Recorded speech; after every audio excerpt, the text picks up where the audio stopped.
Hey guys, DitchBanger build part 4. Just picked up the pipe, exhaust Y pipe from Clearwater Coating. I'm gonna start plugging away on the sled again today. Should be another full video. So just picked up the exhaust, Y pipe and pipe from Jake at Clearwater Coating, and it turned out great. Like, as kind of rusty as that pipe was looking, it turned out perfect on top here. So that looked good. The Y pipe looked really good, and the exhaust here was pretty rusty. Turned out really nice too. So yeah, Jake at Clearwater Coating right here in Gonvick does awesome work. Best coating this side of the Mississippi is what we like to say. Either way you look at it, Mississippi to the west or to the north, or I don't know, just the whole region. Well, I feel kind of bad putting this heat shielding on Jake's nice coating, but it's got to be on there for a reason. So I tried some aluminum polish on it, but it seemed kind of just pitted and corroded, and I didn't spend more than about a half hour trying it. So instead of getting one spot really nice, I got the whole thing kind of really mediocre, but still looks better than it did. So but at least in the meantime I can get this Y pipe on and just get one more piece of the puzzle done and a couple more nuts and bolts off the bench. Well, if you want that factory look back to your sled, that Y pipe looks really good. Shout out Clearwater Coating. So top shaft out now, and just got the bottom shaft out.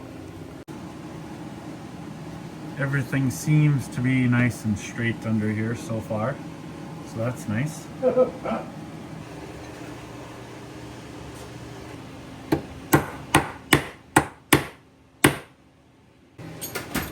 So top shaft bearing in, bottom shaft bearing in, drive shaft in, nice and trued, no side load on the bearings, should work good. Ready for some chaining gears and kind of start putting stuff back together. Chaining gears on. I do kind of like this this 2-roller tensioner on it. Just kind of keeps a nice tension on it even when the chain is slapping around, so that's kind of nice. Well, chain gears tight, tensioners tight, covers on tight, tensioner bolt on and tight. Chain case done. It's a good feeling. Well, exhaust in there. Got that bracket fixed up, got the ground wire back on. Had to do some engineering on getting that bracket. Well, happy to see that. Y pipe and exhaust all coated real nice. Again, thanks to Clearwater Coating in Gonvick there. Thanks to Jake and Paul and Steve and Robin. Really appreciate it. So now I'm kind of working on skid frame, just putting some new front straps in. The other ones weren't too bad, but 20 years old. Just like to replace them. But working on this front arm. These bushings were a little loose, so I kind of wanted to see where that play was coming from. But that's where it gets funny here. One of those bolts looks new and the other one does not.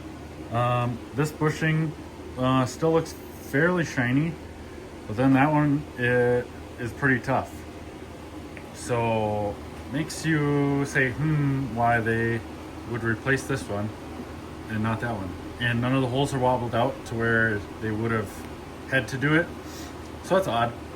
So I'd say that's one of the most frustrating parts about doing these old sled builds is like some of these bushings just not being available, like just back ordered or obsolete. So I greased the heck out of them, and then seemed like even tightening them up a little bit more, tighten them up. So happy with that for right now at least. Well, they always say greasy triple, but that is a greasy, filthy EFI twin. So gonna clean that up now a little bit and then get them V-force reeds in. So got the stock reeds out here. You can see with these two not totally sealed up like that one is. Same with on this side. This corner here just starting to chip out. These two not sealed up. And then this one right there on the back side starting to chip out. So wouldn't have made it too much longer. So Good thing we got new ones. So now get them gaskets scraped off, get everything cleaned up and ready for reassemble again. Full garage in here tonight. Dad working on the tow rig, new brakes and rotors on the old Dodge. Wednesday afternoon, another day working on the ZR600. I think we'll be able to fire it up today. Pretty happy. So here's the power valves we took out. Pretty chewed up from being installed incorrectly. Here's our new power valves. Shout out to Mike McCardle, old school Articat engine guy, doing the engine and stuff for Cataract collision racing in the past 2 years. So a huge thanks to Mike for helping me out with some power valves for this thing. Really appreciate it. Well, Dad got the new power valve in, so that's nice. While he was working on that, I had the caliper off, took the caliper apart, cleaned everything, and so we have brand new pads in there and a clean, good working caliper. So that'll be nice. So with these flange boots, you do have to cut these, I don't know, pyramid pieces off. So cage stuffer. Dad corrected me on the correct term. So we got those cut off, so it'll fit up nice now. Some new V-Force reeds, looking pretty good. Got a lot of compression. It surprisingly does. Throttle body's in. One more piece. Well, there it is. Ready to fire up. Hopefully it runs.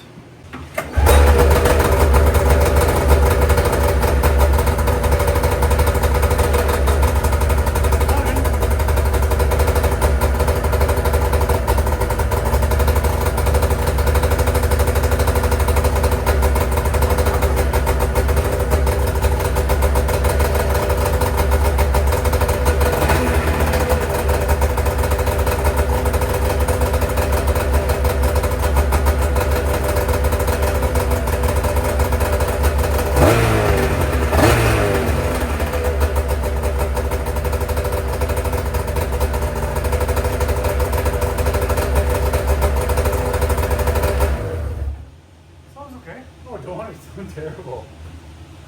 Sounds like the exhaust is plugged. That's what it sounds like. So initial startup of fresh rebuild, not going awesome.